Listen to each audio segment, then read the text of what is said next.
of all, to heal you. So you've got to be healed with your diet and your movement program. And then from there, you can focus on, okay, well, now what do I want my body to do? What do I want to do with this life? Do I want to travel? And so what kind of health do I need and physicality do I need to support that? Because if you cannot move, I promise you, your quality of life will decrease dramatically. It does not matter how much money you have. And if you cannot move, you're going to be immobile. Your quality of life will suffer because. Hi everyone, Nicolette Richer here, and I am the host of the Eat Real to Heal podcast. And on today's show, I am beyond thrilled to have Andrew Munaweera on our show today. Andrew and I were at the Orthomolecular Health Conference in Vancouver, and this is a conference that happens once a year. It's been going on for decades. It's an incredible conference. If anyone doesn't know what orthomolecular nutrition is or orthomolecular health, it is the scientific study of how nutrients move in and out of our cells through our body and how our body utilizes those nutrients, those minerals, those vitamins, amino acids, enzymes, and so on to keep our bodies healthy. So I happened to put my plate down next to Andrew at the conference at lunchtime, and it was a match made in heaven. Love this guy. We instantly connected about the natural healing power of the human body, the fact that our body can regenerate and heal itself. So Andrew is a medical sales professional with 25 years of experience working with integrated physicians, pharmacists, and natural channel retailers. Andrew was the founding board member of the Boucher Institute of Naturopathic Medicine. There's only 2 universities in all of Canada where you can go if you want to study to become a naturopathic doctor. And Andrew was on the founding board member of that school, which is located in New Westminster, British Columbia. Now, in addition, he established several medical divisions for 2 multinational nutraceutical companies. So Andrew knows the world of vitamins, of minerals, of supplements, and he also consulted in the development of naturopathic formulations as well. So he has a whole host of insight into not only the development of these products, but also into the sales side of it as well, because he was also out there promoting these products. So he knows those interactions that take place every single day within the medical world, not just for naturopaths, but also for medical doctors as well. Now, Andrew believes that a high-performance dispensary needs high-performance products, and I believe that too. We believe in the purest, safest, highest quality nutrients, and so does Andrew. Potency also plays a role there. So with that information that Andrew has, he has seen over and over and over again how physicians can deliver consistent and superior patient outcomes with the right products. So it's really important to know what you're taking. And in this episode, we dive into the world of nutraceuticals, but we also dive into much more.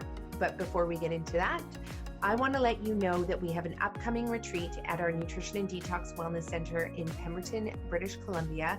So get onto our website at richerhealthretreatcenter.com and see our list of retreats that we have coming out. We will have our new schedule coming out for 2020 soon. There may be, I believe there's a seat available at our next retreat in October. So please sign up, get yourself there, where we're going to teach you the art and science of reversing chronic degenerative disease. Also, if you can't make it to the retreat, get a copy of our book. My book just came out last year, #1 bestseller on Amazon in multiple different health categories, Eat Real to Heal. Get your copy so that you can learn how to use food as medicine to reverse chronic degenerative diseases of all kinds. Another thing I want to chat about, we have a Hollyhock retreat coming out next year in June. The date should be on our website, so get onto our website to find that out, nicolettericher.com. We had an incredible retreat with the most amazing people at our last retreat this past May, and we're going to be there again next year in June with our Eat Real to Heal program. Lastly, we are thrilled to announce that we have a new corporate plant-powered for peak performance program that's going to be coming out for corporations with employees of 50 or more people. So please sign up for our newsletter so you can be the first to learn about that, because we're going to be taking this program to market so that we can crack the chronic disease epidemic, put an end to it, and we're going to be showing corporations how to do that with their employees so that they can get the most out of their employees who are working for them, because they won't be missing sick days, sick time, productivity to low energy, fatigue, and everything else that accompanies having a chronic degenerative disease. So back to this episode with Andrew. We discuss so much about what that was like being one of the founding board members of a naturopathic institute. We also dive into understanding Andrew's own personal battle with health and being unhealthy, and what that looked like for him to turn his health around. So this podcast is peppered with unlimited amounts of tips and habits and lifestyle changes that anyone at any age can make if they want to reverse their chronic degenerative diseases. And Andrew talks about his own incredible healing hero story that is sure to inspire you to make the changes so you can turn your health around and reclaim your life and achieve all of those goals and dreams that you've ever wanted for yourself, for your loved ones, for your neighbors, for your friends, and for your community. So enjoy this podcast. Please share it with others. Hopefully there's something, a takeaway in there that is just so invaluable that it really motivates you and inspires you to reclaim your health using food as medicine. Thanks for watching. Thanks for listening. Stay tuned. Have a great day. Welcome to the show, Andrew. It is a pleasure to have you on the podcast. It's a pleasure to be here.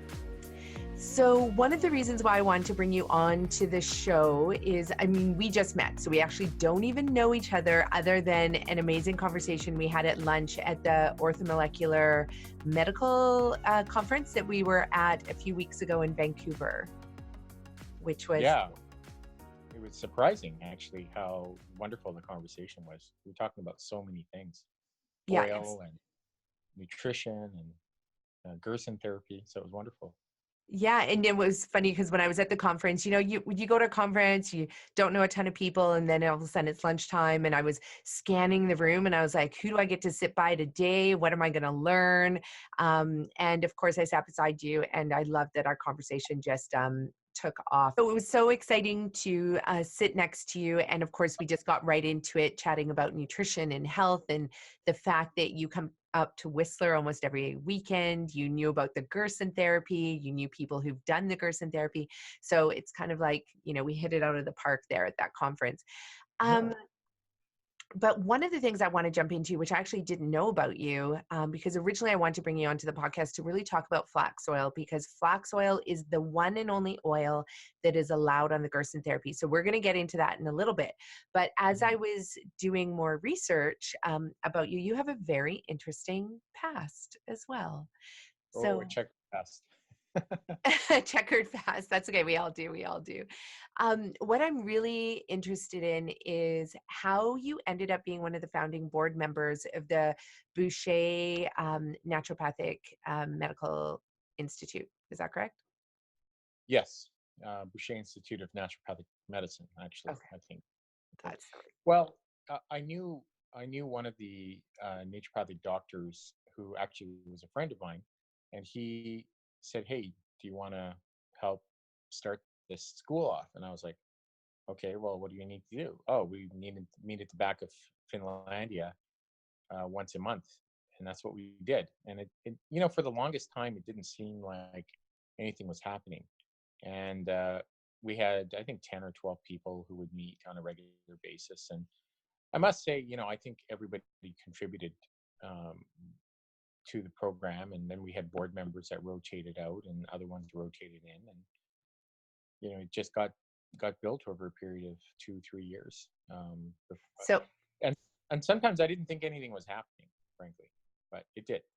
Well, of course. And now it's one of 2 naturopathic colleges in Canada, or is it just the one that we have? Well, we have 2. We have the Canadian College of Naturopathic Medicine, and then Boucher, and then in the States they have a couple. They have Bastyr, and then they have National College of Naturopathic Medicine, and Bridgeport and Arizona as well. Right. So in Canada, though, we only have two. So we have the one in Toronto, and then we have, is it in Toronto, Ontario? Yeah, yeah, Yeah. it is. And then we have the one in Westminster, which is fantastic. So I love how you just say, you know what, I didn't feel like nothing was happening. And now we have one of two, like you were the founding board member of one of two of the only naturopathic institutes in Canada, which is actually a really big deal. And what I love about this story is that sometimes when we feel like we're not really doing much, we're just getting together and meeting in the back of Yeah. Finlandia. And Finlandia, just so anybody who's listening, because I know we have listeners all over the world, and in fact, we have tons of listeners from Australia. So if you're hearing this and you want to go to naturopathic school in Canada, pay attention to this podcast. But one of the things that I find interesting is like Finlandia, first of all, is a, what would you call it? So a local pharmacy for health and wellness and nutraceuticals and supplement. Well, I think in Canada it was one of the first integrative pharmacies, and it kind of pioneered that model of selling nutrition along with pharmaceuticals in a retail setting. And I worked there actually in 1991. Wow. I'm in the front store. So Finlandia has been a part of my past, and it still is a client of mine right now for projects that I do. And it's a great place. I mean, it was fitting that it actually we started off there. Yeah, very, very fitting. I love knowing that. And what were those meetings like where when you were getting together and you're like, hey, let's start a school? And, how did those conversations go? Well, I think there were, the interesting thing was there was a lot of organizing, and it wasn't um, something that I was really strong in. So I basically just sat around and watched as it unfolded. There was a lot of really professional people there. There was naturopathic doctors, there were administrators, and they set the structure. So I think there were probably a lot of people who did a lot more than me. I mean, I did some things, but it was great to watch it unfold. And it was a real testament to, hey, you know what? Things like this take a community, and it takes a vision, and it takes time. So it's not like, here today, not here today, and then next month you're going to have a school. No, it requires a lot of organization, and also pulling the financing together to get stuff like this done. I don't know how that happened. So I wasn't privy to everything, but I was there in those meetings over a period of time, and eventually, the school graduated its first class, which was really exciting. Amazing. How many students were in the first class? Do you remember? If memory serves me correct, I think there were 35 or 36 That is students. huge. That is huge. Yeah. I mean, to start a school of any kind is such a massive, massive endeavor because, we're in a world where I think we take for granted that just schools exist. Like they've been there forever and they forget that somebody had to come together and create them. And our kids are at the Waldorf School in Whistler. And I love the story because of how it was created more than anything, because it was really three moms who came together. They had 5 kids between them. And they said, you know what, we just are not okay with the fact that we only have these public education systems in Whistler. We want something different for our children. We want a different learning environment. And so they started off in the basement of a house, and then eventually it grew to, I think they moved into a church, and then because it was what was available. And then, they got a portable on some government land. And now it's been 20 years later, and they have about 250 kids that, attend the school. Annually, and it's just grown and grown. And when my husband started teaching there, he left public education teaching there and then moved over to Waldorf. And there was about 77 kids at the time, and then within a few years it jumped up to like 200, then 250. And so for me, I hear the conversations on the playground. I mean, not that there's a playground at the Boucher Institute, or maybe there should be, but you know, what the story that I find the most fascinating is how people come together with a vision to create something that is needed in the world. And that's really, really powerful. And I think you should be proud of that, even if you are very humble and say, you know, there was other people who did way more than you did, and you were just, you know, maybe a fly on the wall, which I really don't believe that's true. But even playing any, you know, contributing role, whether it's an idea or let's have the meetings in the back of Finlandia or holding space for a meeting like that. I mean, it's monumental in the history of the making of any kind of institution. So you should be proud of yourself as well as all the other people who were on that founding board. Well, you know, when I knew things were really happening, when the meeting started happening at, there was an old firehouse in New Westminster that was going to be the site of the first school. And we used to, you know, when we started meeting in there, I thought, oh my goodness, this thing's really happening. And that was where the school was. It was in an old firehouse. In it, it was kind of cool. Wow. And Yeah. how did they get a hold of that firehouse? Like, do you know the history? You don't know the history behind that? Oh, it just, you know, being in the right place, the right time, the magic of working with people who know how to get things done, really. So you know, it was pretty amazing. And and then, you know, once I wasn't a board member anymore, I still kept coming to the school, and I thought, wow, this place is pretty amazing. You know, it's just growing just like a little child, right? Yeah. Yeah. Just little by yeah. And now, I don't know what to graduate now, but it's pretty big. I mean, the each year, I believe they're they're over 100. Might even be somewhere higher than that. I'm not really sure, but I go to supplier conferences twice a year, and boy, I tell you, there's a lot of kids in there, a lot of young people. So Lot of people I know, and I started to go down the route, that route of applying to naturopathic school, so to the Boucher Institute as well. So I took my pre-med courses, and then I decided to get, you know, medicine would be the you know, allopathic or conventional medicine, whatever we want to call it, traditional med. I don't even know what the right term is to use for Western medicine, but just because traditional doesn't seem right, because we have ancient medicines that have been around for, you know, thousands of years, and conventional medicine as we know it, like the MD route,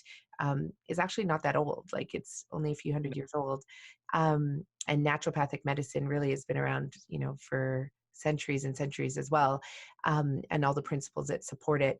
So I almost thought about going to that school, but you also thought about going that route as well. I did, and you know, I made a plan to get into school and finish my naturopathic degree. And about 2 years into executing that plan, I after I left retail and I went into working in professional sales, selling to naturopaths actually.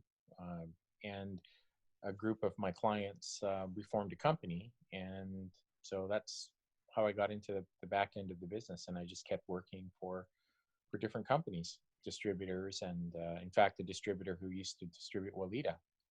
And I went, so I actually went to Germany.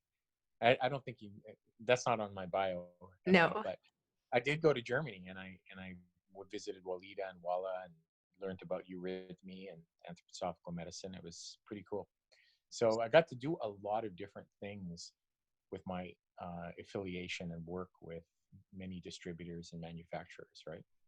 Oh, that's amazing. And you know, I had no idea that Walida, the foundation, was anthroposophical medicine. That's a mouthful, but anthroposophical medicine is also what stemmed from Rudolf Steiner, who Right. started the Waldorf School as well, which not a lot of people know. So, you know, it's the really the and maybe explain anthroposophical medicine for people who don't understand what it is. There's lots of great books out there on it, by the way.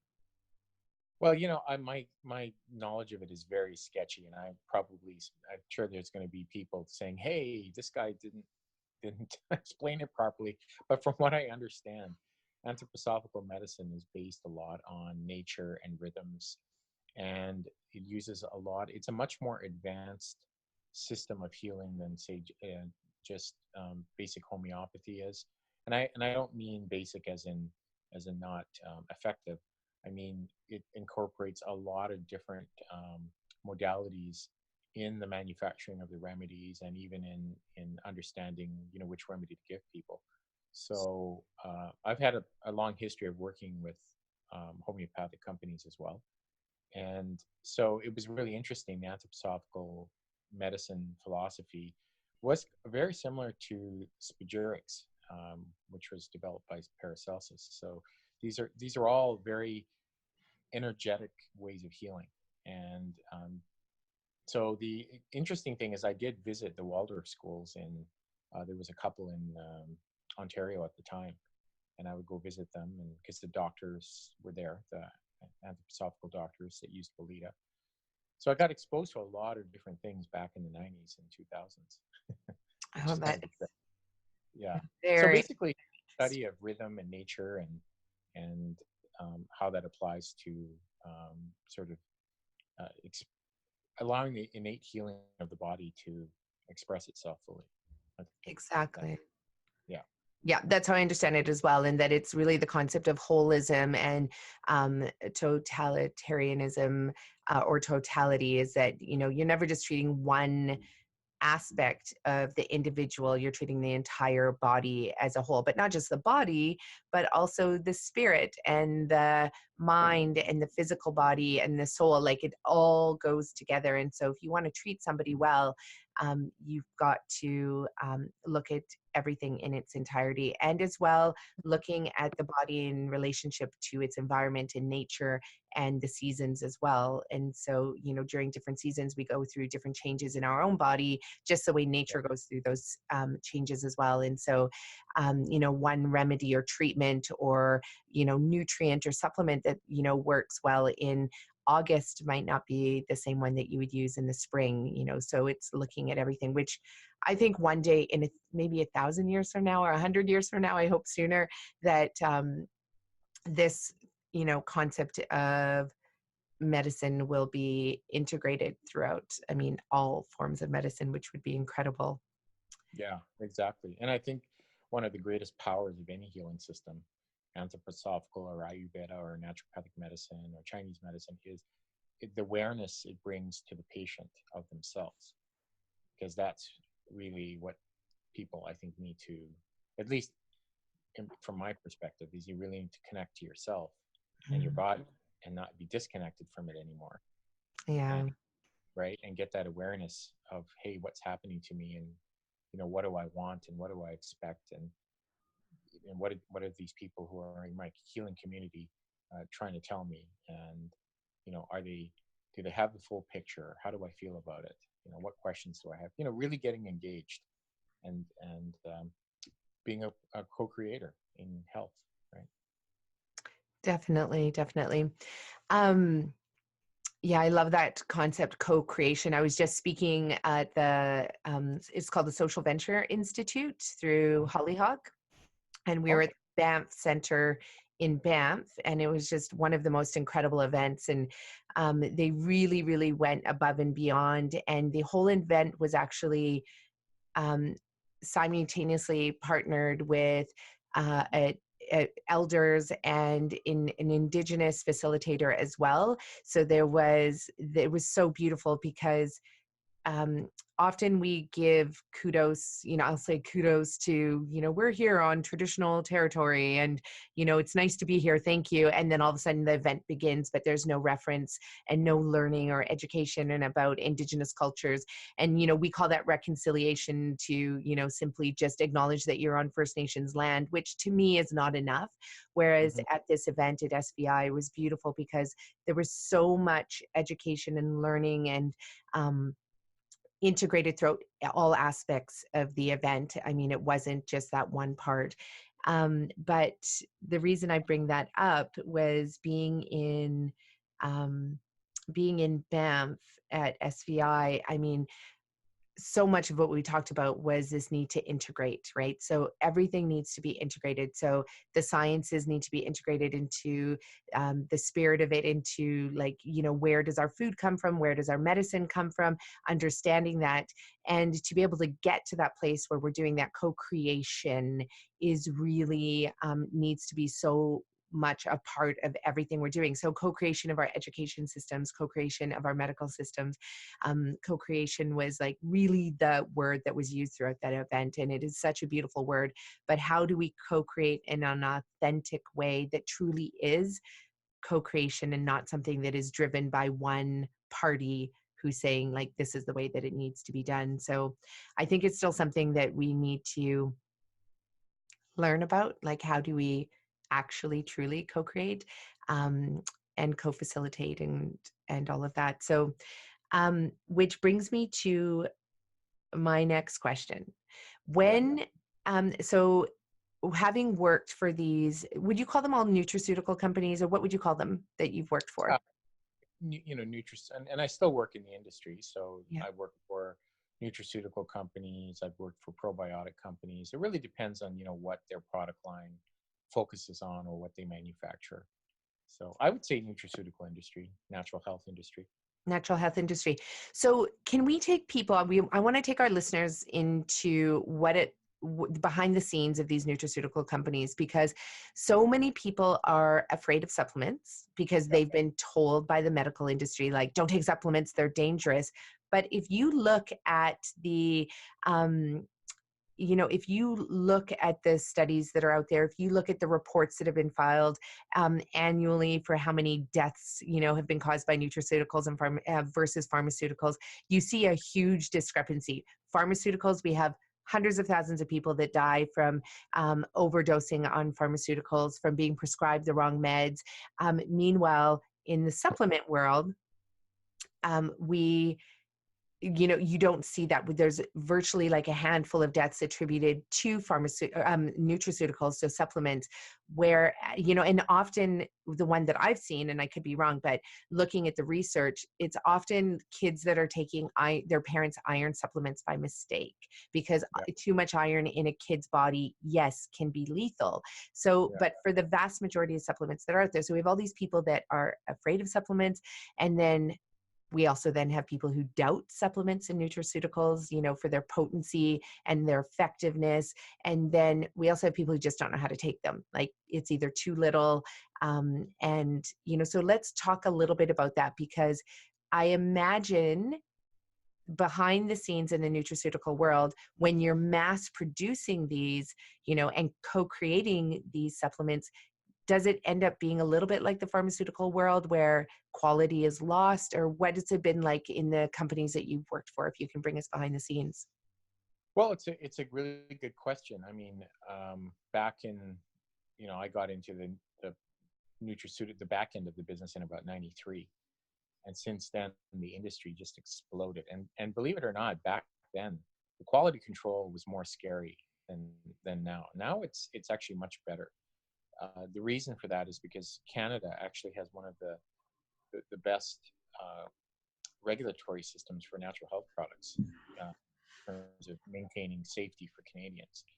And so every natural product that is put on the market actually has to have a natural health product number, or an NPN number. And if it doesn't need an NPN number, usually it's categorized as a food.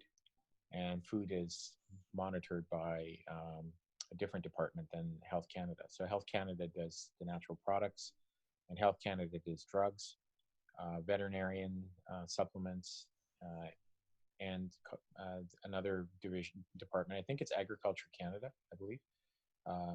Correct me if I'm wrong. It's been a while since I've been in the back end of the regulatory side. But the interesting thing is things like flax oil are foods, Mm-hmm. and you don't need a natural product number for them. But if you make a claim on them, then you might need to get a natural product number. So it all depends on what you want to say about the product. But getting back to quality, every time you put a product out in the market, you have to get a natural product number if it's a nutraceutical. So if it's like a vitamin mineral product, everything should have an NPN number, which means you have to make an application to Health Canada for your product.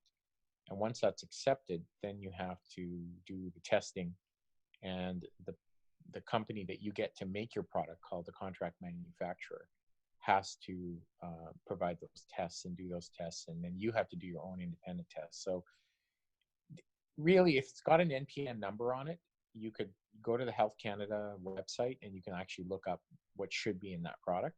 You can phone the company and said, hey, I notice you say you got all this stuff in your product. Can you send me the lab work? I mean, you're well within your rights to do that.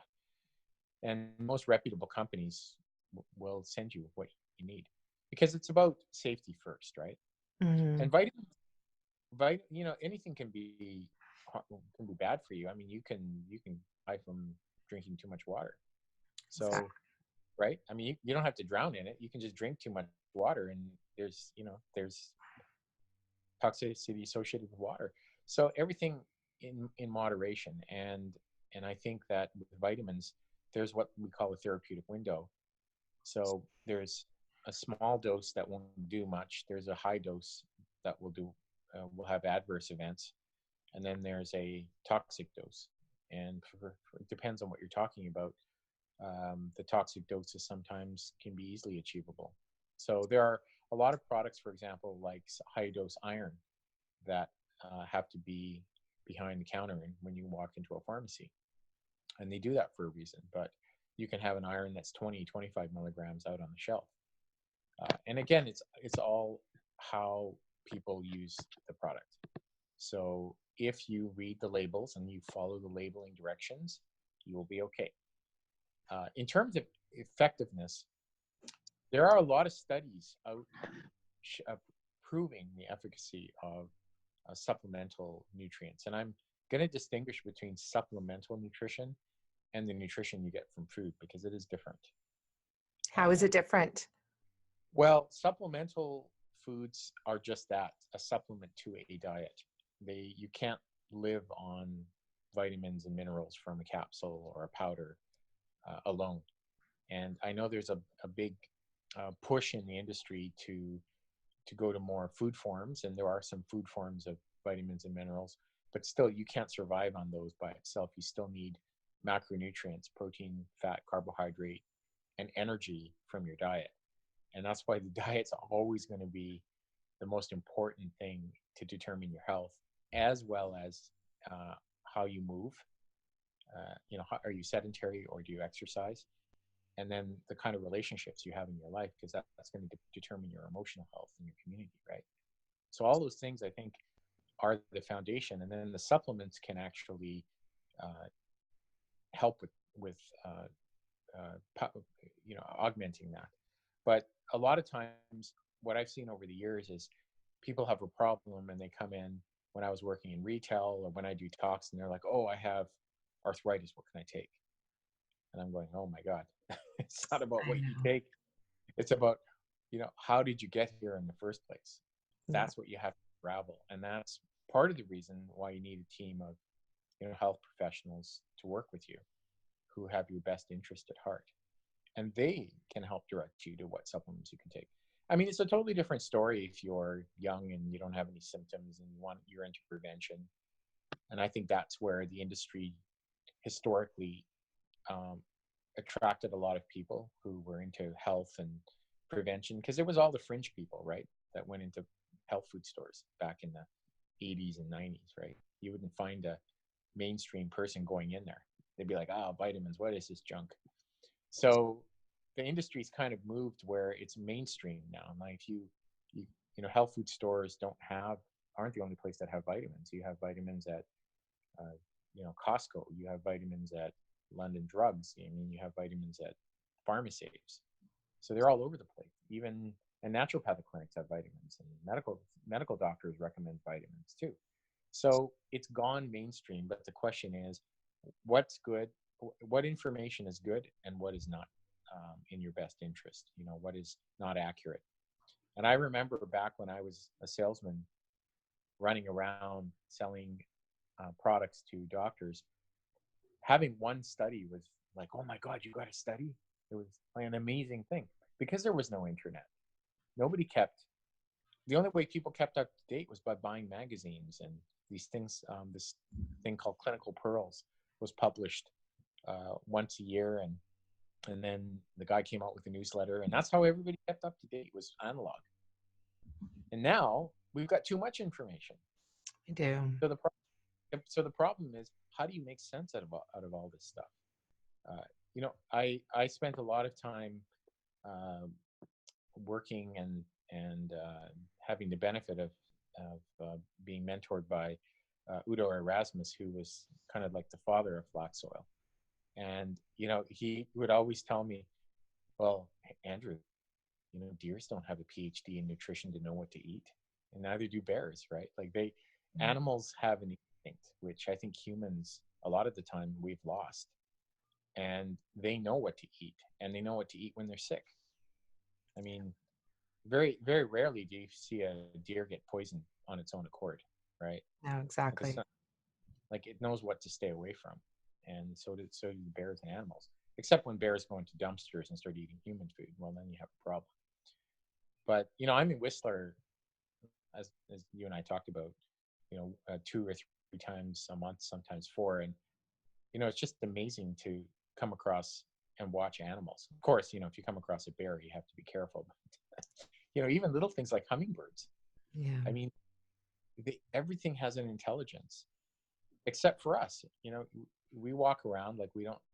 We need people to tell us what to do, and I think a lot of the empowerment that has to happen is awakening yourself and your own self-care mechanism and saying, hey, does this make sense to me? And if it doesn't make sense to me, where can I find the answers that do from people and resources that have my best interest at heart?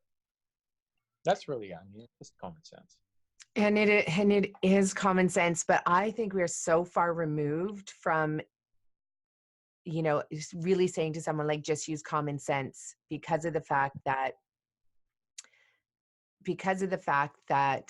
um, you know, people have relied for too many decades now on what the food industry has told us is healthy. So they've told us that bread is healthy. They've told us that these whole wheat organic crackers are healthy. They've even told us that the gluten-free vegan, 100% organic Oreo cookies are healthy, or it has healthy oils, or it has, so people, I mean, I don't know, like to go out there and to be able to say, like, we need to start using our common sense. Like, I have no idea how we would ever make the leap from where we are now to a place where people can use their intuition and their common sense around food. Because, I mean, I look at food and I go, yes, an apple, that is common sense, like eat it. But we have people now that ask me questions like, is it safe to eat, this apple? And I'm like, what do you mean? And they're like, well, it's really high in sugar, or it's really high in, or this is really high in fat, an avocado. So I don't want to eat avocados because it's really high in fat. But they'll take avocado oil and then, or they'll take supplements of, whatever oils that are out there, but they're afraid to actually eat the food. Like we've come to this place where it's like, unless the bottle says healthy or the package says healthy, they're like not willing to eat it, and Yeah. they're afraid of it. So I don't even know what are your thoughts on that? And like, how do you think we're going to get there? Well, I think it's probably a bit, I don't know, maybe crass of me to say, use your common sense, because you're right. It is harder to know what, what's going to be good for you and what's not going to be good for you when you don't have any kind of frame of reference, right? And Hmm. I think one of the things is that you really got to stay away from packaged food, and even stuff in the natural food stores that say natural. You're gonna spend a ton more money buying all this packaged stuff because it's got a package. That's what it is. It's got a box, and it's contributing to the littering of our environment. Even recycling is still requiring energy to recycle something. So if Exactly. you can, right, like if you can buy vegetables and fruits, and if you eat meat, buying ethically raised meat, and if you're vegan, great, because you're going to have less of an imprint on the environment, and vegetarian, or if you eat fish, but whatever you're eating, kind of move away from buying stuff in packages. And that's step number one, I think, because until you start getting, living the way your body was designed to live and move, and interact with the environment, I think it's very difficult to get any kind of grounding, right? Like you're not grounded. So when you start spending time in nature, you start moving more, you start getting rid of the things that have sugar and salt, and I'm talking about added, not what's naturally in food. Exactly that. And I'm glad that you raised that point, because when we Yeah, say sugar and salt, people are like, oh, I need my sugar and salt. Or they say, well, I can't eat sugar and salt. But I'm like, what kind of salt and sugar are you talking about? So it's really important that we really do define that for people. So we're talking about added refined sugar, added refined salt versus, the salt that's naturally occurring in watermelon. And also to differentiate between the different types of salt, because we say salt, but do we mean potassium? Do we need magnesium? Do we mean sodium? Like, what kind of salts are we talking about too, right? And so this is where, when I bring this up, even to doctors, when I bring this up, they're like, I'm talking about yeah, salt. I'm like, yeah, but what kind of salt do you want people to stay away from? And in fact, shouldn't you be telling them to eat lots of magnesium rich foods and lots of potassium rich foods, but yeah. not sodium, but so it is crazy. Like, it's like, how do people make sense of this? Um, but to cut you off and to jump in there, you also went through a major physical and life transformation too, didn't you? Yeah, not quite. You know what? I didn't plan it that way. You know what happened was that I got very overweight, and as a guy, I don't know. It's kind of strange, as a young guy and a guy. Well, I'm not young now, but as I was growing up and when in my 20s and 30s and even 40s, I was always obsessed with putting muscle on, right? And I think most guys are like that. They want to be big, right? Like that's the word, big. I want to be big. I want to get muscles. Whereas women, they in the 80s and 90s, it was about losing weight or keeping weight off, and now you get a lot of women who want to be lean. So I think overall, though, women want to be lean and men want to be big. So I took this big thing to an extreme. I got depressed. I stopped moving. I stopped exercising. I kept eating, and then my taste buds changed. And I started eating a lot of sugar. I started eating, and it was in what I called healthy foods. And then I started going out a lot and eating out. That's another thing you got to stop doing if you really want to be healthy, is eating out less. Not don't stop it completely, but if you're going out every day for dinner, that's it's gonna be a bit of a problem because you don't know what people are putting in their food. So when I met my current partner, she was in incredible physical shape, and Isn't she a she bodybuilder? she used to be a bodybuilder, yes, Okay.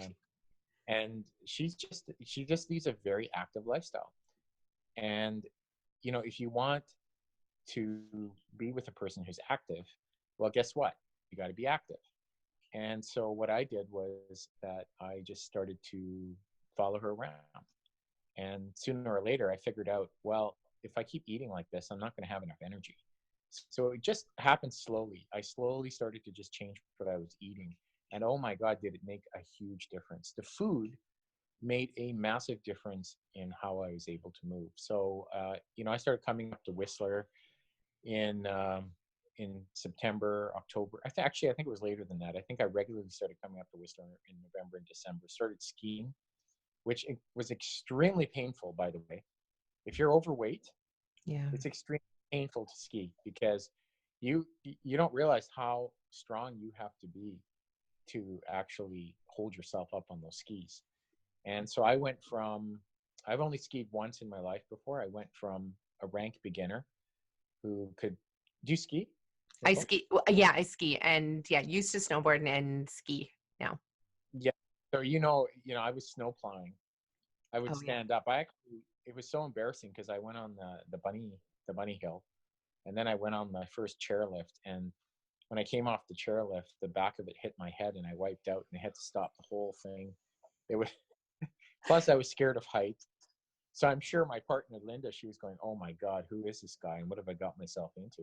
But I went from that in the beginning of January to going up Peak Chair and skiing down Peak Chair with them. Which So is amazing. Which I just, so I love that story that you shared. Like, we talked about this a little bit when we met, and I think that's incredible, because how old were you when you went skiing, started skiing Whistler? 50.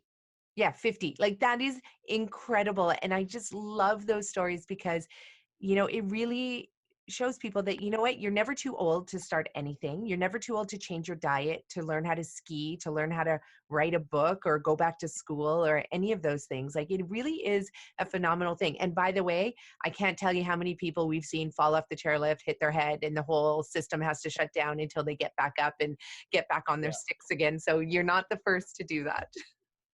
And the funny thing is, I think when I started the process of losing weight was last probably April. Mm. Um, I think Linda, I met Linda somewhere in August, and I was so in last April I was between 240 and 250, somewhere in there. I think when I met Linda I was still around 230, and I think right now I'm about 180, 181. So it made a big difference. But again, I wasn't focused on hey, how do I lose more body fat? It's like, okay, well, how do I keep up with this lady that I really care about? I mean, because she still leaves me for dead when we're walking. I mean, her idea of a walk is like 10 kilometers. That's I mean, awesome. but literally that's what she does. She'll get up out of bed and then boom, it's like she'll go run up and down the mountain or walk up and down the mountain. So of course, if I want to spend time with her, I got to follow her, right? So what I can tell the viewers is, if you really want to be healthy, you have to have people around you in your life that support that. It's really hard to lose weight or build muscle or get healthier if the people around you don't want to do it, and because you're going to be struggling and fighting people in your immediate vicinity. And proximity is power. It really is.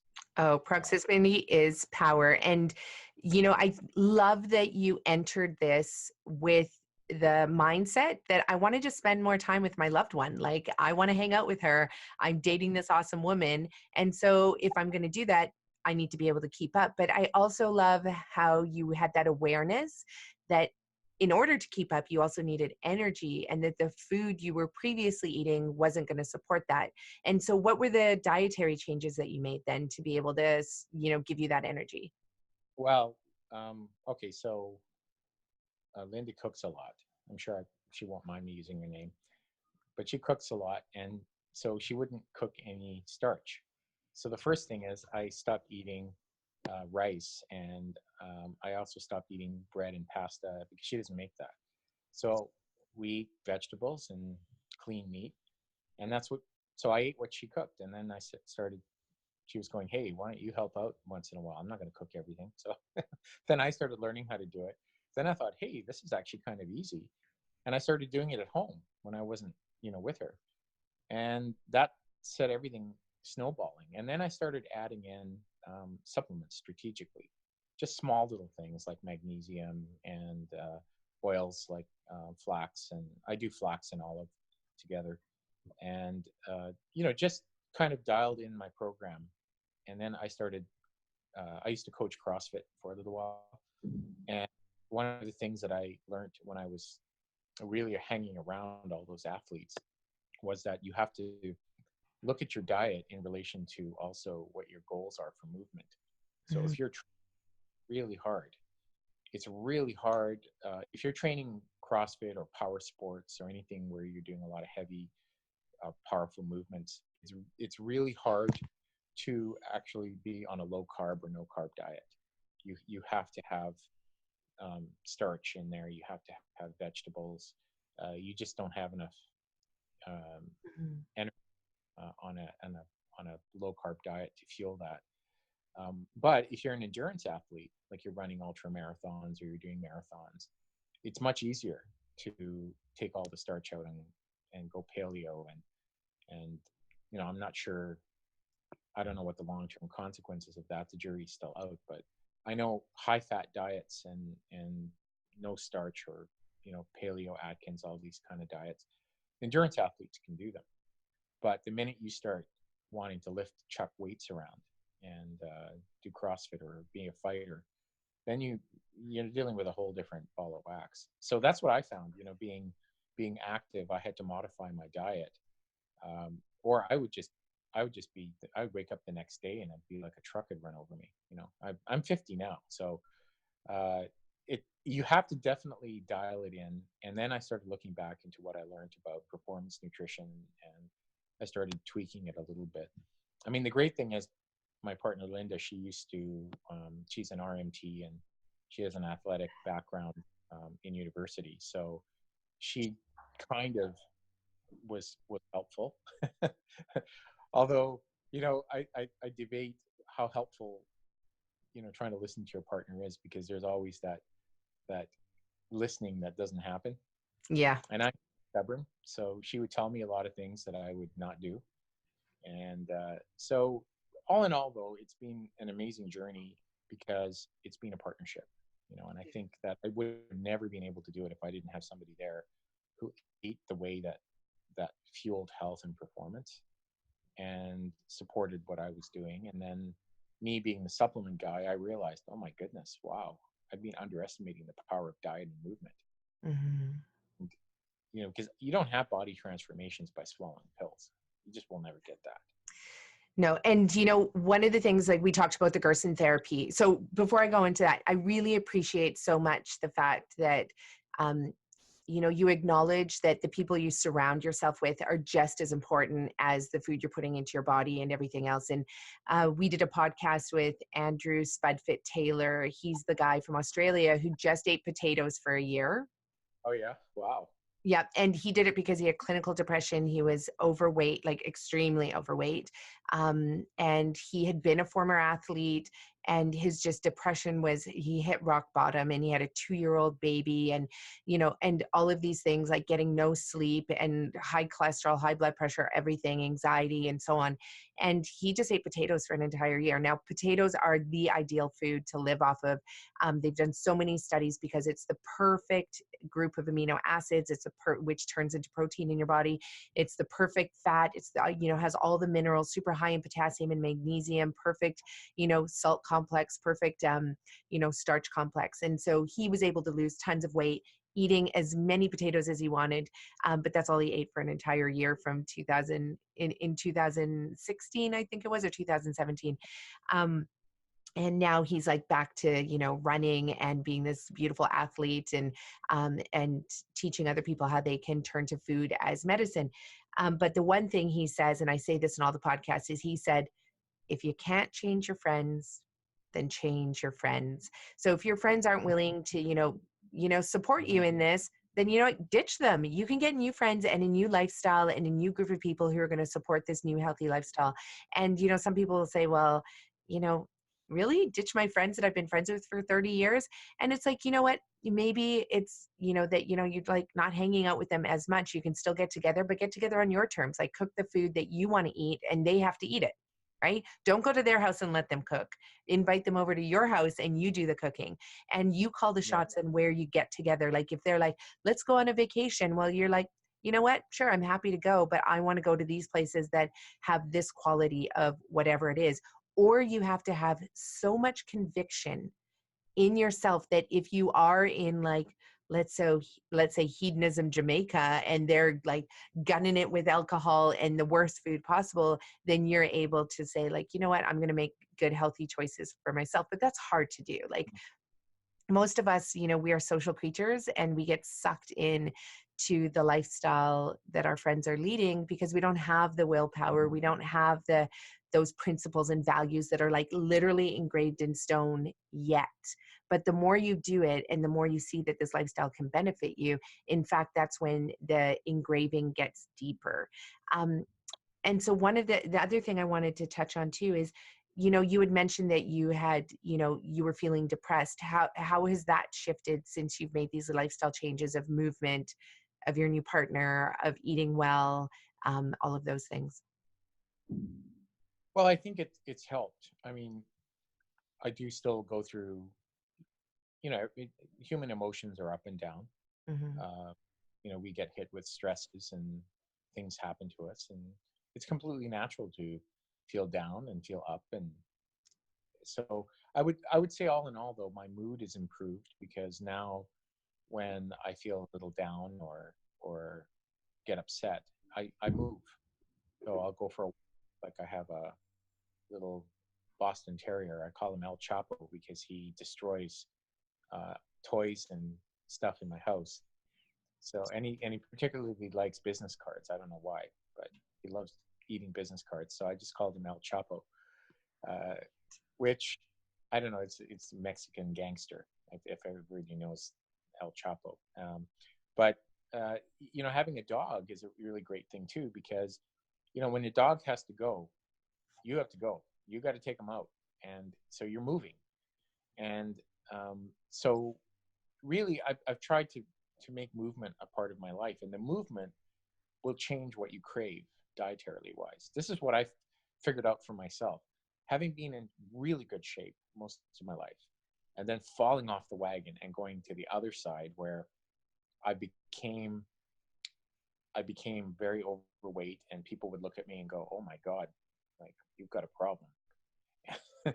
I've never been in that category before. Of, wow, Andrew, what happened to you? So, and coming back from that was really hard. As at 49 was when I started, and you have to move. You can't sit and think your way out of it. You can't. You can't intellectualize it. You have to get into your body, and you have to move it. And the food and your body changes. Your body will crave different things. So I think that movement and diet will really power everything else, and your mood will follow. There was a saying when I was a martial artist. I used to study traditional Japanese martial arts initially. My teacher would say that where the mind goes, the body follows, and where the body goes, the mind follows. So they have this duality, of body and mind. So they believe that the harder you train, the more you loved yourself, and that love came through discipline. And Mm. so you always have to have a process, right? Every day, just get up and move. And that's why, buying something like an Apple Watch or one of these smart watches, such a good idea, because you can track it and make it a game. And from there, don't worry about the gym and all this stuff. Just move. Just start moving, do really basic things. I mean, I went from coaching CrossFit and doing hardcore Olympic lifts to, yesterday I was doing a band workout in the forest. So I carry these crazy bands with me everywhere. So I still go into the gym once or twice a week, but the rest of the time I'm out, right? I'm out running, and then I take these bands with me, and I'm wrapping them around trees and stuff.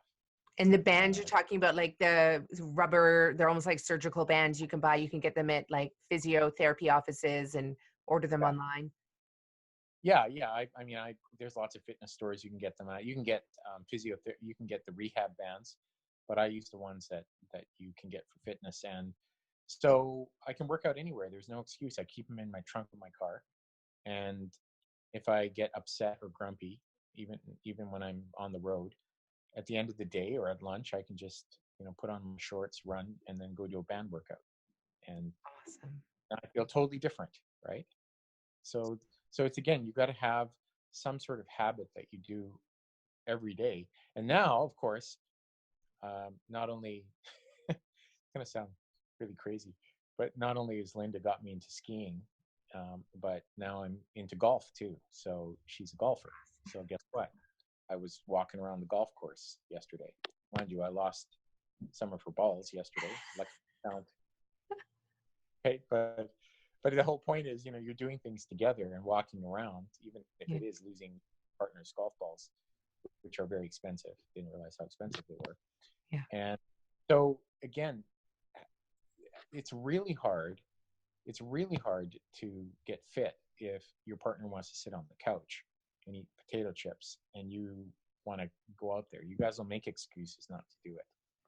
And then so a lot of what people try and supplement is actually not the job of the supplement. It's the job of their diet, or the job of their exercise program, or their relationships, because there's a whole field called epigenetics, which is the expression of genes. And that you can't express genes that get turned on and turned off with exercise by swallowing pills, and vice versa. You can't express genes that get turned on with diet with exercise. So it's, humans were meant to eat, move, and sleep and procreate. and have community. Those are the basic things of life, right? Exactly. There's so many things that you've touched on just in that last segment there that are, I mean, really super profound for people. Like, number one, don't do it alone. Like, get Mm. accountability, get a friend or a partner or whoever it is. And even if you can't get your partner off the couch, then you can find a friend in the community who's going to be your 6 a.m. walking partner, or 7 a.m. walking partner, or 11 p.m. at night walking partner, whatever it is. You can, get out there. You don't have to join a gym. That's another huge thing that you said, because for a lot of people, money is, um, it's hard to come by for a lot of people, whether it's for, good clean food or the supplement. But when it comes to exercise, it's free. It's all around you. And those bands, I just bought 3 of the bands for my daughter because she's a Yeah, snowboarder. So she's yeah, turned sideways all the time looking downhill. So her back is always out. So, she goes to physio.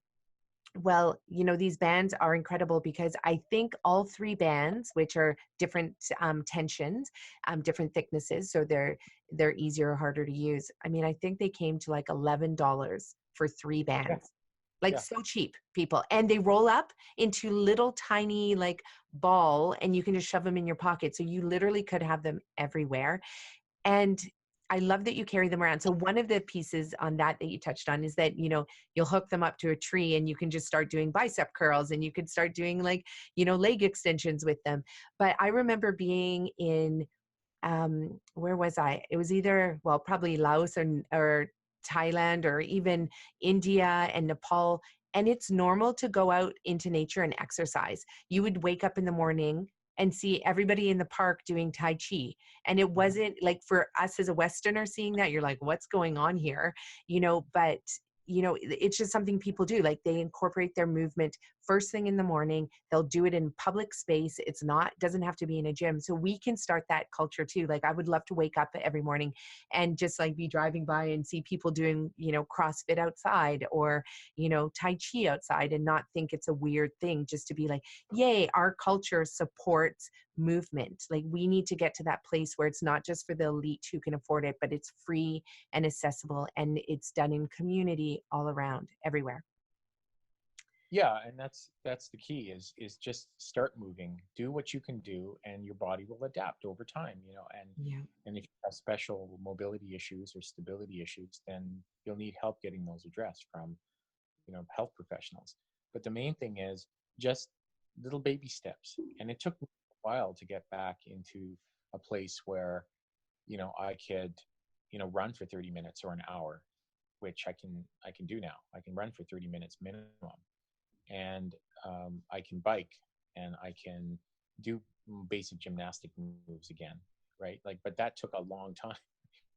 Well, I mean, 8 months, uh, Yeah, it's not a and long time though. I mean, it might feel like a long time when yeah, you first start. Like, am I ever going to get there? But yeah. you can actually get there pretty quickly. And 8 months out of your life, compared to like a life of lethargy and sitting on the couch and being unhealthy, I mean, it's really nothing, right? Well, it is, and when I first started skiing, for example, I was so bad that I couldn't even ski. Like, I couldn't. They could, Linda and her friends uh, couldn't even teach me anything because I didn't know what I didn't know. So what I had to do was I went and did a couple of lessons first to get me from completely clueless to absolutely awful. So once I got to the absolutely awful level, then I started hanging around with them. And I was just in so much pain at the end. I mean, the hardest part for me was actually carrying the skis to get to the chairlift. I mean, just those things, because Linda has this house where she, you ski in and ski out. And so I was so scared to ski out. So I would, like, sometimes just have to walk to the chairlift myself. But the hard part was walking back. I mean, I didn't even have the cardiovascular capacity to carry my skis and poles. It was like 500 meters or 600 meters, I think, to our house. I couldn't even do that. I mean, I would fall on the ground and have to lie down. But that's where I started from. But I just kept going, and it's hard, right? You want to quit, but I just kept going. I was like, wow, why am I doing this? Okay, I want to create you know, I want to do this. I was doing it for me actually, because I felt like trapped in my life. I felt like I worked all the time and I didn't have any kind of, outdoor community that I was interacting with, and I'd been used to that earlier in life. So yeah, it was cool. Then when I started to be able to ski, oh my God, it's like learning how to fly. It is It is. amazing. It isn't it? Like you can just like you could do great things. And mind you, I mean, I think I thought I was better than I actually was. So, but it's the process of mastery. You incrementally learn, and you do, and sometimes you move forward, and sometimes you move back. Now, golf, I'm actually better, but golf is a very frustrating sport. As people golf, they know what I'm talking about. You can work on game, and then you can still have a crappy round, right? So, I'm one of those people who shows up at the driving range the first couple of times with like all their clubs, hugging all their clubs with no bag, and then I would put out. People would go, who the hell is this guy? I mean, no wonder my partner Linda didn't want to come with me. She's like, oh my God, I'm staying away from this dude. And some poor guy took pity on me and started coaching me. And I'm still bad, but I'm moving forward, right? But again, nutrition is important, and because you're exercising, so we you so what I would tell people is find something that inspires you. And I read a quote. I read all the time.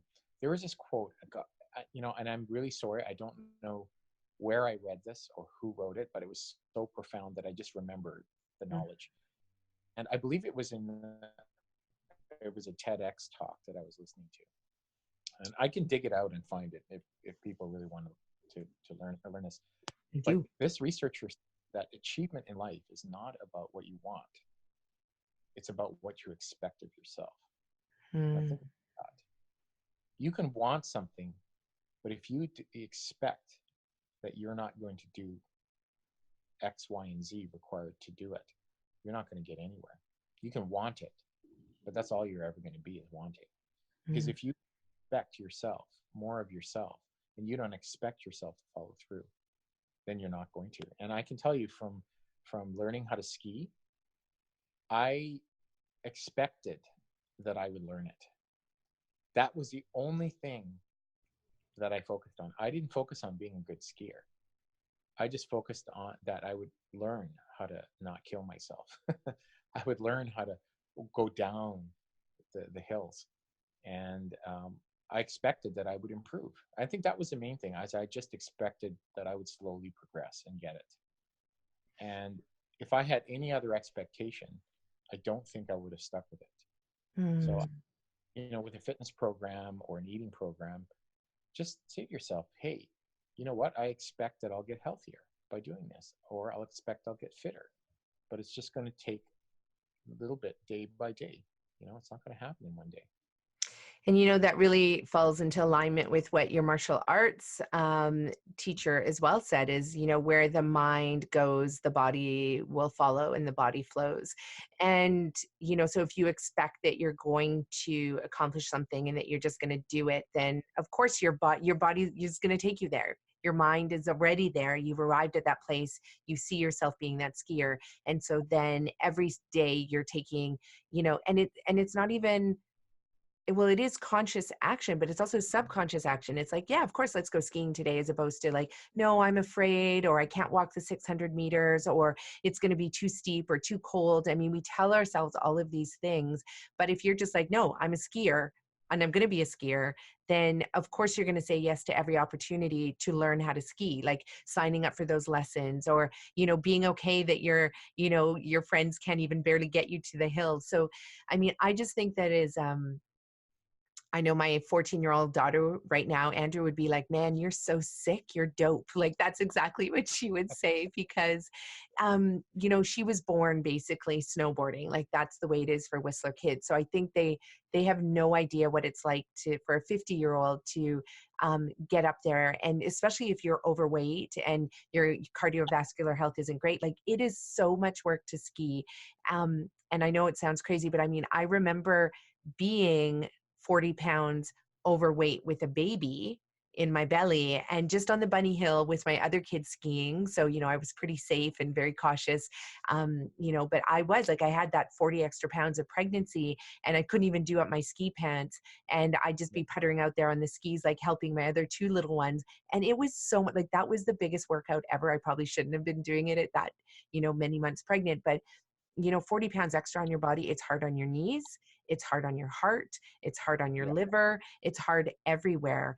And I've also been overweight too when I played tennis in Mississippi, because all our food was deep fried, and we basically ate at Wendy's before every tennis match. Like, our coach would take us there. And I instantly gained 25 or 30 pounds every time I would, go down there. But then I'd come home for Christmas and come home for summer, and I would immediately lose that weight because I had a much healthier eating style up here. But it just goes to show you, like, we were training like 4 to 6 hours a day for tennis and working out, and the diet was not enough. Like, the exercise was not enough to keep the weight off, because the diet was so atrocious. Like, everything was fried and processed, and you cannot keep the weight off through exercise when you're eating that terrible diet. But there's something else that you said earlier, and I just have to come back to it because it was so profound.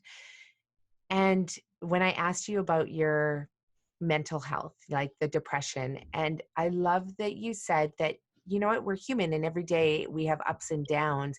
And it's so important to not be ashamed of feeling down, but also to recognize when you're feeling down that you do need to take action, right? Sitting in that state, in that darkness, in the depression, in the feeling blue or feeling down, like, you don't even have to clinically be depressed to feel those feelings. But the point that you mentioned is that you have to take action, and movement is such a profound action.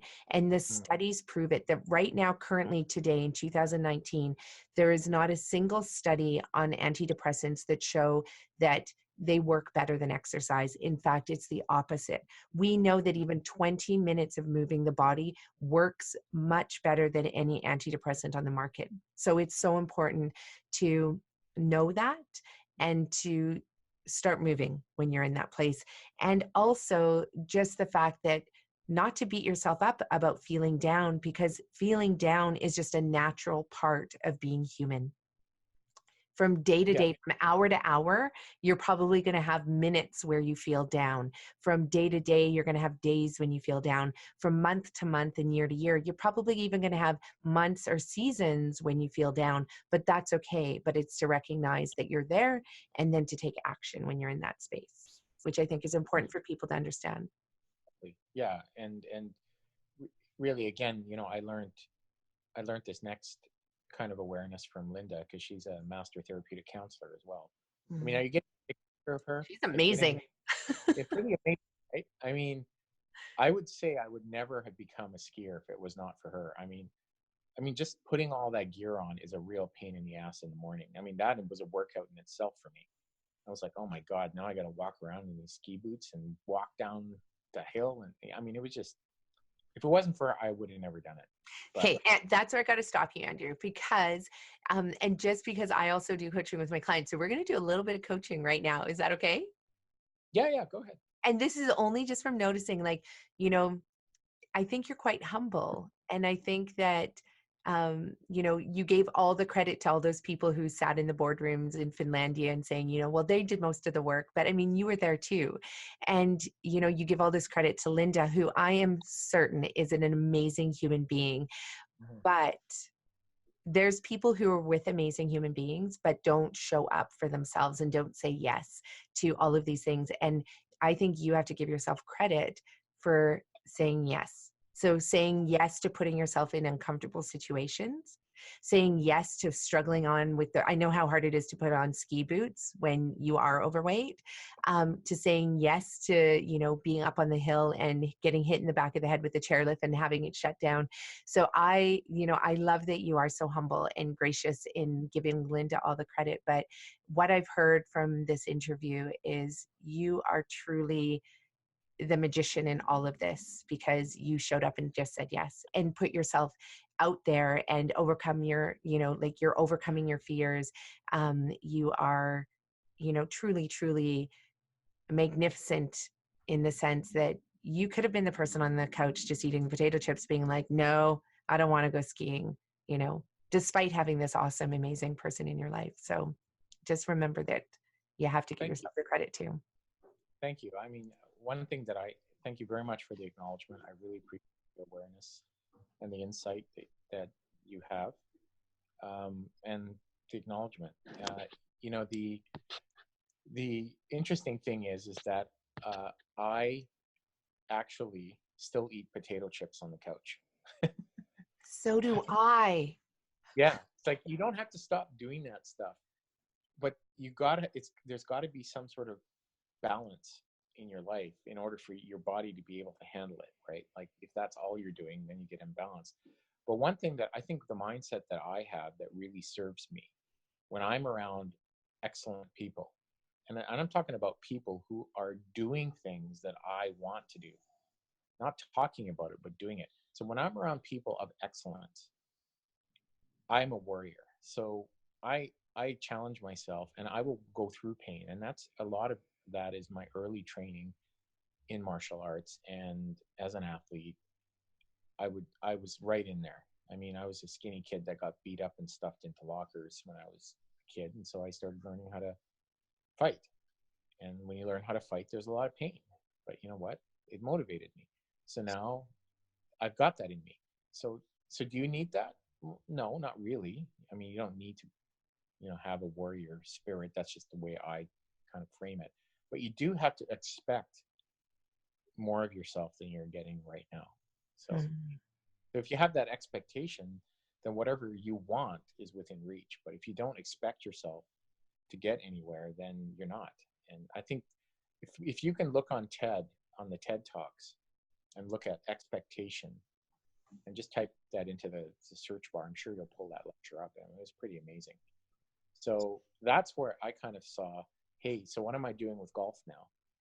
I'm expecting myself to get better and to be able to hit that ball and keep it on the course.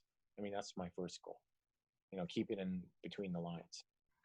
And the other thing that I'm also working on is to make sure that I can actually walk properly, believe it or not. But walking is actually a legitimate form of exercise if you do it at a certain speed. And what I realized is that, I have a really weird walk. So again, it's correcting the walk, right? So that I can walk with my dog and walk properly. And so anyway, yeah. And, all the supplements and the nutrition all support that lifestyle now for me. So I don't have a problem drinking a little bit of wine here and there. I don't have a problem eating some chips. I don't have a problem eating chocolate. But, I just have other things in my life that work for me. Right. Yeah. You do all those other things first, and then those things are just like a little, a bit of a topping that you can do versus for a lot of people, the alcohol, the chips, the wine, the processed food makes up 80% of their life, and no exercise. And then they're expecting to get healthy in the 20% of the, time that they give themselves to eat well and to exercise well and to supplement well and to sleep well. But it doesn't work that way. Like we really need to be eating well, sleeping well, exercising well for like 80 to 90% of the time, maybe even 95%. And then that extra 5% is kind of negligible, right? Like we're not going to, when we see this in studies all the time, there's always a point when, we hate animal testing, but I mean, a lot of the tests are done on animals, but we do see that, if their diets are predominantly terrible, they're going to end up with disease. If they don't get to exercise 80 to 90% of the time, they're going to end up in disease. But if it's the other way around, they can actually still be healthy and they can still turn off the genes that promote disease and turn on the genes that keep us healthy. So, it's really about wanting to keep those genes, the good or the bad genes, on or off 100% of the time, which really requires 80 to 90% of the effort, or 95%. Speaking of that, there's a few things I want to chat about, and you've mentioned it over and over again. And I love that you bring it up too, because a lot of people, about the Gerson therapy, people who've done it. one of the things, there's always misconceptions around what the Gerson therapy is. And I think you might have heard that at the Orthomolecular Health Conference. You know, the guy saying like, oh, I see people who come in who've done Gerson and they're terrible. And I'm like, well, were they doing full Gerson? And full Gerson means you are doing the food, you are doing the juicing, that the food is cooked and raw, and that it's not just cooked and it's not just raw, that you're doing the supplementation, that you're doing the liver detoxification. And when you do all four things, it's pretty profound what happens in the human body. The body's detoxifying, it's being nutrified by food, but it's also being nutrified by those additional nutrients that you just can't get through food. So you have the supplements, and you know, and then we have hypernutrification in the purest form that comes from the juices. So that's what the Gerson therapy entails. And that's also what you're talking about as well. It's that when we do all of those things collectively, that's where health comes from. And so I love that. Now, on the Gerson therapy, there's so much research around which are good oils and bad oils. And you touched on this earlier with the fact that flax oil is not a supplement, it's actually a food. But we use flax oil as a supplement in the Gerson therapy. So, and this is a whole reason why I wanted you on the show. And I'm so glad that we got to talk about all these other things, but let's talk about flax oil and the medical benefits of flax oil in the diet. Oh, this is a really interesting topic because, you know, when when I started, I worked with a manufacturer of flax oil products, and you know, it's interesting. Even going to the naturopathic doctors, they kind of still, and I think most of them still think of flax oil as sort of like a second-rate fish oil. That hey, if you can take fish oil, then you don't need the flax oil. However, what we know from over the years is that, sorry, my dog might bark actually. No problem. So, hey, Chapo, no barking. So, what we know from nutrition, and I actually showed this to CrossFit athletes when we started supplementing them with seed oils, and I say seed oils because we used flax, a mix of flax and sunflower and other things, but predominantly it was flaxseed oil in there. And interestingly, the difference in the athletes who were already using fish oil was profound. So from a performance perspective and from a health perspective, it has some very interesting properties. Number one of which is that if you get it in an unrefined state, which means you don't use you don't bleach it, deodorize it, and process it so that you convert the molecules into altered molecules. And we're talking about trans, cyclized, double bond shifted, right? These are all the ways that oils can be harmful for you. And as you know that, to turn on bad genes doesn't require that many molecules. So from what I remember of my time with Udo, him being a geneticist, said that, to turn on and off a human cell would require, 10, 20, 100, let's say 1,000 molecules maybe. And in each tablespoon of processed oil, you get over 1 million toxic molecules. 1 million in a tablespoon of oil. I mean, so explain that to us a little bit more. Like, how does it go from being fat in an olive or fat in an avocado or fat in, something else to being toxic to us? What's that process in the manufacturing and production of the oil? Well, what you have to watch out for are these oils that claim that they have a high smoking point or that they're good for cooking, and they have things like omega-9 or omega-6 or omega-3. Because in order to make an oil shelf stable or to get it to a high smoking point, you have to process it. So the one that people think is really healthy that I tell them to stay away from is grapeseed oil, because it's basically processed cooking oil. So any oil that's been heated, that's been deodorized, and that's been processed in any way other than pressing, is a processed oil. Okay. So these processed oils, the problem with them is you're taking the omega-3s and the 6s, which have these things called double bonds, and these double bonds actually what gives them their nutritional properties, and they make the oil kind of kinky, if I can use the word, because saturated fats don't have double bonds, and that's why they're solid at room temperature. But the more double bonds you have in an oil, the more that the oil is liquid at room temperature. So olive oil has one double bond, and something like sunflower oil has two, and flax oil has three. So the more double bonds you have, the more oxygen that you can attract, and the more you can make the membranes fluid. So the importance of this is that the more double bonds you have, like flax oil, the more delicate the oil is to degradation and processing. So you can create a far more toxic oil by processing flax oil than you can something like sunflower and something like olive. So that's why when you're cooking with oil, the one that can go off the quickest is flax oil, because it's got those three double bonds. You can also, the next the more delicate is something like sunflower or safflower, and then more stable would be olive, but it's still not advised to heat it. And then saturated fat is actually the most stable, because you can fry with it and it's not going to turn toxic. Mind you, it will at some point if you heat it long enough. Right.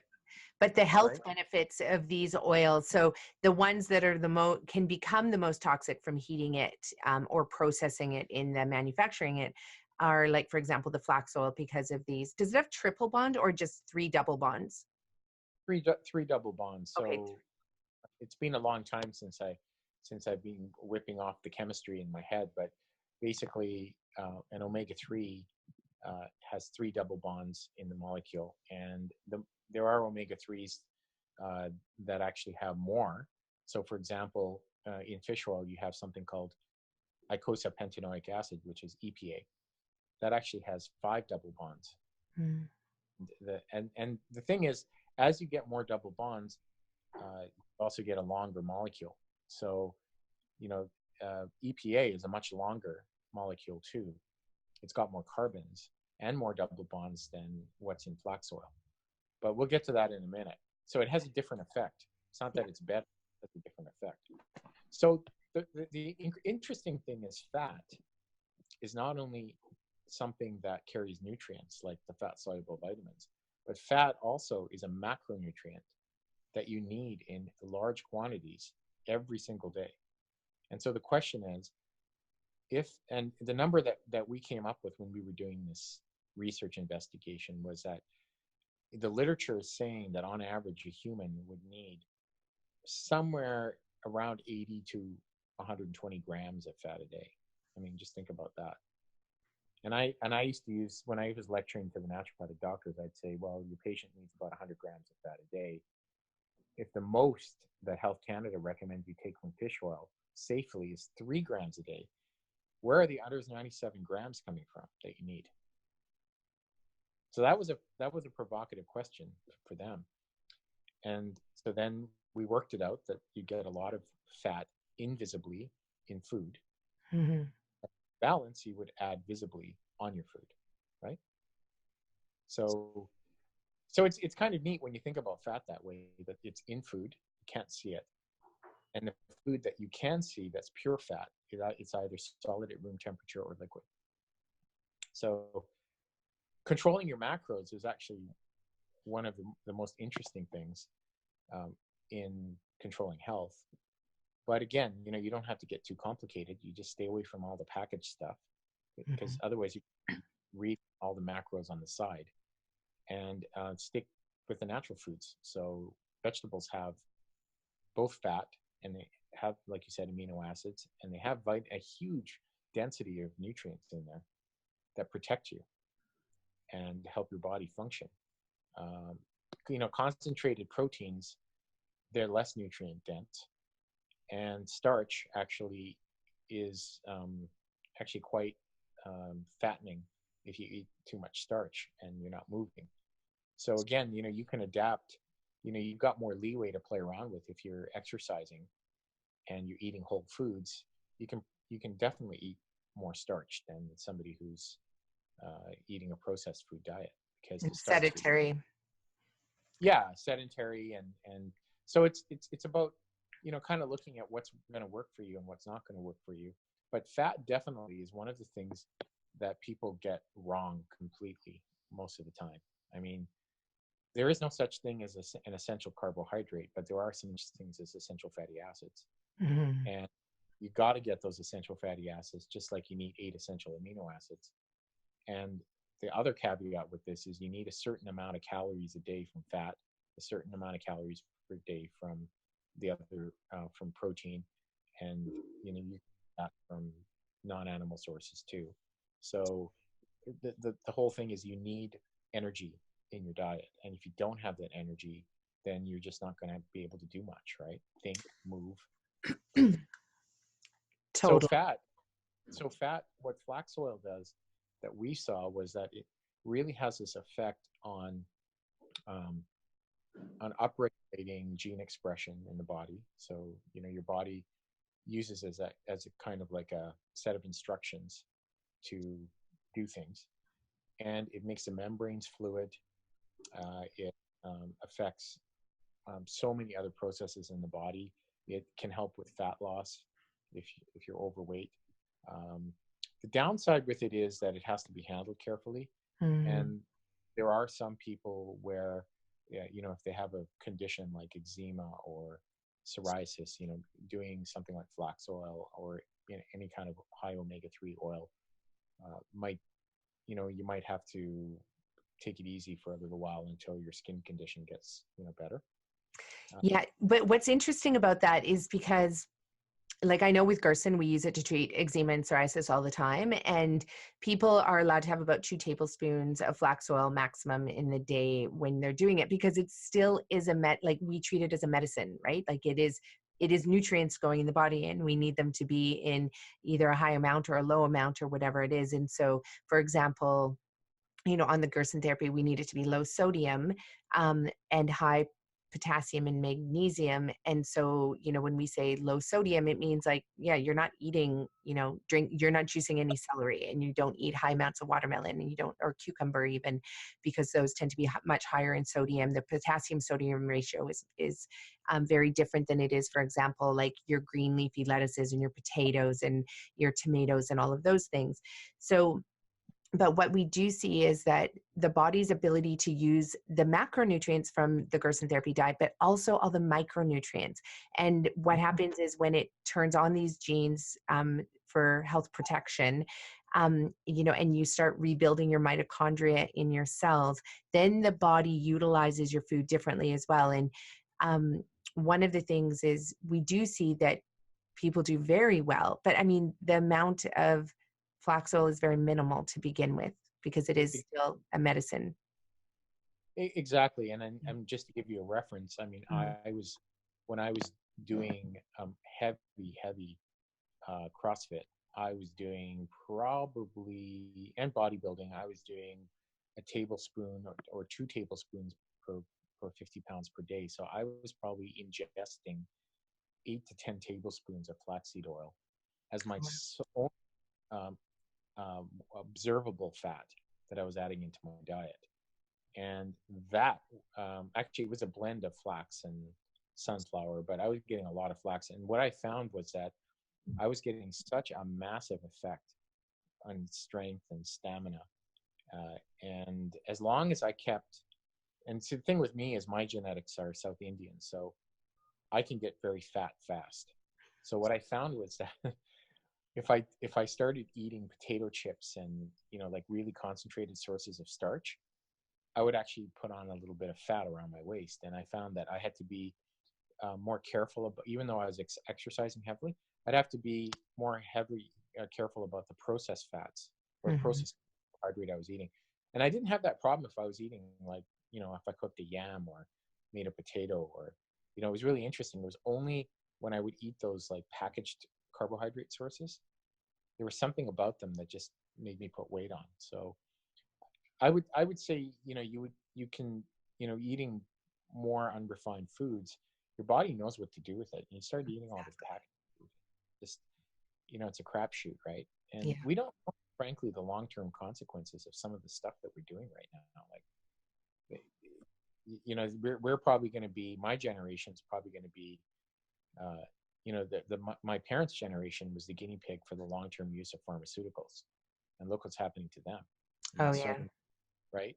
My generation, I think, is going to be the first one where we're going to see the long-term effect of doing some of these crazy exercise programs and supplements that were around in the early days, right? So, Yeah. uh, so I guess my whole point with flaxseed oil was in Ayurveda they use a lot of nutritional oils, Mhm. and one of the foundational pillars of Ayurveda is actually oil.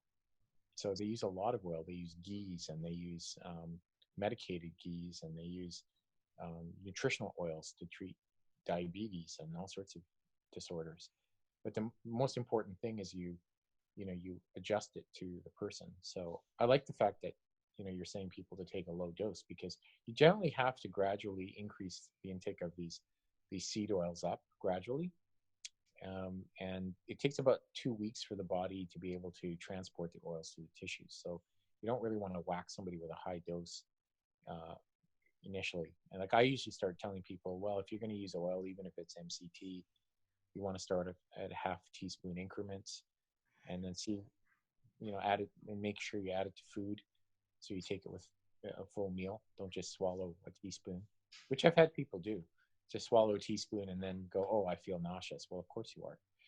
You don't you don't eat pure fat like that. Yeah, no, and yeah, you have to imagine like 1 tablespoon of flax oil. I can't even remember what it equates to as to the volume of seeds, but I mean, you would never eat that many seeds in one sitting. And so, we say if you're going to use flax oil, number one, you never cook with it. It's a very potent antioxidant as well. So it truly is a medicine. Like it's there scavenging, all those free radicals in your body. It's very nutrient dense as well, and so I say like use it for your salad dressings.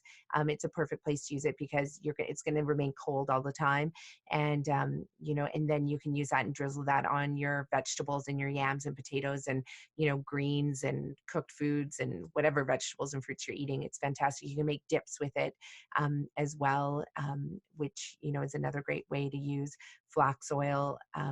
We tend to thicken our dips with potatoes. So if you want to make a really thick dip, it's like potato, garlic, flax oil, apple cider vinegar, and any herbs you want. And then you get this amazing dip for your fresh veggies or, cooked veggies.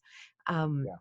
but yeah, no, it's really, really potent. And we also wean our clients off flax oil at around 2 to 3 months on the Gerson therapy as well. So when people say you're weaning us off flax oil, we're like, yeah, like you don't need it once your body is actually not creating as many of those free radicals that are present when your body's in the disease state. So you actually therefore don't need as much of it. But you still, and you, then we rely on a lot of the food to provide you with the, short chain and long chain fatty acids that you need because they're there. They're present in romaine lettuce, in carrots, in beets, and potatoes, and, so many, I mean, all foods have fat in it. It's a foundation. It's the building block of that fruit or vegetable or grain or absolutely or seed or nut or anything that you're eating. I mean, think about where fat comes from. It's by often cold pressing or processing the fruit or the vegetable or the grain or the nut and the seed. So it's there already in nature, and I think people forget that. Right? They're like, oh, I have to get my fats. Yes, it comes from the food. So the best way to consume it is in its whole form. Well, Um, that's a good point, because in flax seeds there's a lignan, which is a compound which actually modulates estrogens, mhm. and you don't get that in the oil. You only get that when you eat the seed. And the lignans are very, very powerfully. They're fermented. They're in the colon in mammals, and from the plant lignans you produce these mammalian lignans that actually produce allow your body to produce healthy estrogens, and it can shift the ratio of estrogens in the human body, which is really good for men and women. Yeah. Because so, but you don't get that if you only eat the oil, right? So there's a lot of benefit of having the seeds. Um, and one of the things that actually I still eat is I eat a lot of cracked flax seeds. Mm, So, I can't mess. I'm a guy who likes to be efficient. So rather than grinding up all my seeds, I usually buy them cracked from a company in Canada here. And so I just open it, spoon it out into my smoothie, and boy, it tastes so good. So the last thing I'll say about oil is I had a little stint where I was selling this equipment called heart rate variability machinery, and it measures the difference between your beats. And basically, the more variability there is between your beats, the healthier you are and the more adaptable you are to stress. That machine also would measure the health of your cardiovascular system by looking at how whether you were like your parasympathetic and sympathetic balance in your nervous system. So your parasympathetic is your brake, and your sympathetic is your accelerator. So you want to have a nice balance, because stressed out people, type A people, they're usually sympathetic dominant. They're always on the go, and their sympathetic system isn't really active. So what happens is that they're not able to relax. And a lot of these people, when I would do the measurement, they would I'd say, "Oh, you're stressed out. How's your digestion?" Because digestion is parasympathetic, right? mhm. Nobody eats when they're stressed. And to eat, you should actually put your phone away, and eating is about community because that's parasympathetic. So the interesting thing was that the other thing we measured was the health of the vessels. And I've never seen anything that dilated blood vessels as well as flaxseed oil.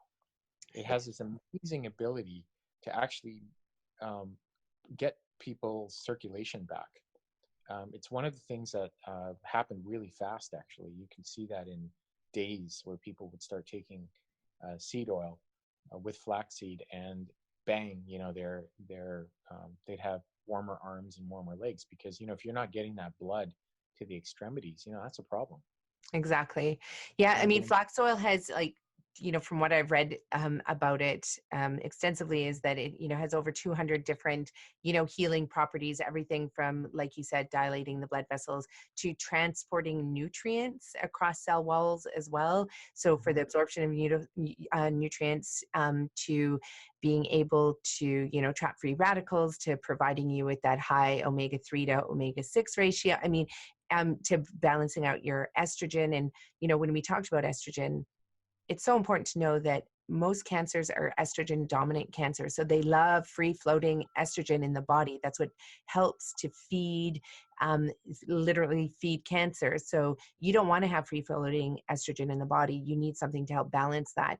And so, I mean, flax oil is important to the liver. It's important to, almost every organ system in the body, because it's important to your blood vessels. And your blood vessels travel through all parts of your brain, like your eyes and the membrane of your, the brain and your joints and your ligaments. And I mean, everything gets fueled by these blood vessels right to your extremities. So people who have Raynaud's as well, if when you start taking flax oil, what they'll tend to see is their fingers are no longer, usually it's their middle finger, and their ring finger will turn white because there's basically no blood flow circulation going there. And so then, and you need circulation to your fingers, like super important, people. So you can, start to battle that by just simply making sure you have really, good flax oil in your diet as well. yeah, exactly. It's really important. And the other thing too is that people say, "Oh, well, I'm going to take the flax oil, but it's not going to get converted into the long chain omega 3s." And I said, "Well, it won't get converted if you eat a lot of sugar, Yeah. since artificial sweeteners, which are which inhibit the enzyme that called the delta 6 desaturase, which breaks down, which actually elongates uh, flax oil omega 3 into EPA and DHA. So if you're eating a diet very high in refined omega 6s or sugars, you'll inhibit that conversion. So it all comes back to your food choices. So if you're eating healthy food, you're not going to have that problem of getting synthetic sugar or artificial sweeteners, which are the two worst, and then a high omega 6 diet, which really is a marker for toxicity, is what omega 6 is if you're getting it from processed food. So this there's whole arguments on this fatty acid ratio, which I dove into when I used to go to these fatty acid conferences every 2 years. So I'm not up on the latest research for the last 6 years, but it's still in the literature. Like when I look at the literature now, there's still this argument over what's the best ratio and what's the best form to take. But remember, when you start using these oils in off the teaspoon, even they're they're very powerful, and you got to treat them with respect. And like you say, you take people off it and try to get them on food after a certain period of time. You have to really know what the product is doing in order to use it effectively. I think I use it as an ergogenic aid to improve my stamina, but it does come with a risk of higher oxidative load. So you have to have a lot of free radicals, or a lot of antioxidants in your diet to counteract free radicals that you could form if you don't, right? Yeah, no, exactly. And so I think to sum it up, I mean, really what we've been saying this whole entire time and what you've shared with us is the fact that we need to have the exercise in Yep. moderation. We need to have a healthy diet, unrefined. Like it's really, you know, that is the starting point, an unrefined whole food diet. Lots of fruits and vegetables and some grains in there. And then when you have that, and then you supplement with these additional things that do come in the bottles, that's when you're going to see ultimately the benefit from it. And then, of course, we have to be looking at the community that we surround ourselves with. So the people in our life. And then, sitting down to eat without technology, respecting our food, and then that's when you get the benefits from these additional supplements, whether it's in the form of flax oil or any other macronutrient or micronutrient that you might take in supplement form. Then that's when you truly see the benefit. It's when it all comes together, and that's when you have optimal health and you're able to lose weight, have energy to do the things you love to do, like play golf and go skiing Yeah. and do those things. Yeah, and that's the whole thing, is you just adapt your diet first of all to heal you. So you've got to be healed with your diet and your movement program. And then from there you can focus on, okay, well, now what do I want my body to do? What do I want to do with this life? Do I want to travel? And so what kind of health do I need and physicality do I need to support that? Because if you cannot move, I promise you, your quality of life will decrease dramatically. It does not matter how much money you have. And if you cannot move, you're going to be immobile. Your quality of life will suffer, because what are the two things as you grow older that you fear the most? Number one, Falling. not falling, yes, and fractures are the number one killer of elderly, of not seniors but elderly. Mm-hmm. And number two is that if you lose your mind, somebody else is going to have to make decisions for you. And I would say losing your mind and losing your mobility are the two things that will cause you to lose your quality of life and your independence.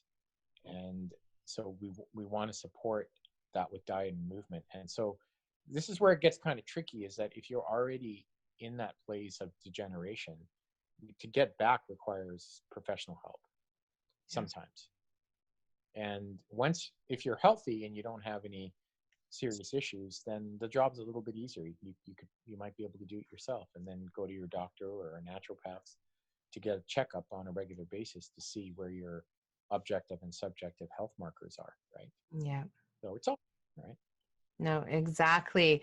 And I think that is an amazing place to leave it for today, because of the fact that I always say this every time we get into these interviews with brilliant people like yourself. I mean, we can talk for hours because there's so many subjects to cover. It's so much information, but I think you did an incredible job today of really just showing people that it doesn't have to actually be that complicated, right? Like, we move our body every day, we eat well, that'll lend itself to good sleep. And then from there, your quality of life improves, and then you can make just better decisions for your life around everything else. Yeah, thank you for sharing. It was fantastic. I appreciate the knowledge you have and the passion you have for helping people. I think that's one of the reasons why, I don't very rarely do interviews. So I was really happy to come on when you offered it to me. Hi, everyone. Welcome back. And I hope you enjoyed that episode with Andrew Munaweera. All of the tips that he provides in there, they are real tools that you can use to turn your life around. Really, truly eating foods that do not have packaging on it, eating foods that are nutrient dense, that are the whole food. So not just apple chips, but eating the whole apple. These are all the things that we need to consider if we're going to turn our health around and if we're going to end the chronic disease epidemic. What Andrew did is amazing because you know what? He's not a young buck like in his 20s that has, all of the time in the world to just sit back and, figure out what he needs to do and implement it. When I was 20, I was able to experiment with a whole bunch of things. And really for the first 30 to 40 years of our life, we get a free pass. But once we hit 40, there's no more free passes when it comes to our health. Either you get your junk together. I was about to swear there, but my daughter's in the next room.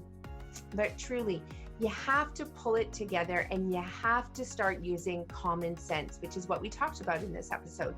So common sense means that, reading 20 different blogs that tell you 20 different things. And if those things involve doing stuff like eating this crazy Brazilian, product that you can only get in the Amazon is going to make you lose weight, feel better, get healthier, etc. Or that there's a magic pill somewhere, your common sense now should tell you that there's no magic pill. For millions of years, we as humans on the planet, we have eaten whole foods that are predominantly plant-based and that have really, that's been what has driven our health as a society. Yes, we had Western medicine come in and they're able to go in and fix your heart valves. They're able to go in and give you medications to lower your blood pressure. But just because your blood pressure gets lowered by the medication does not mean your body is healed. If you weren't to take those medications anymore, you would have high blood pressure and put yourself in a serious condition and state. So what can actually truly lower your blood pressure where you don't need the medications are plant-based whole foods predominantly. Now, though we teach a vegan, gluten-free, SOS-free lifestyle, what we're ultimately teaching is a nutrient-dense, 100% organic, because you don't need the toxins in your body. Common sense should tell you that, and I know you know that. What we need is nutrients in diversity, in abundance. And when we take those in through these plant-based whole foods, or if you do eat a little bit of meat, do it like our ancestors did it. The Paleolithic era, that's been the wrong information perpetuated in the media to say that our ancestors ate tons of meat. Nowhere has that been found to be true. Now, people will say that in the north, the Inuit eat a lot of meat and a lot of animal fat. Yes, but they are in considerably different situations than we are, where they're trekking for long distances across vast territories. They're freezing in these environments. They have a different metabolism.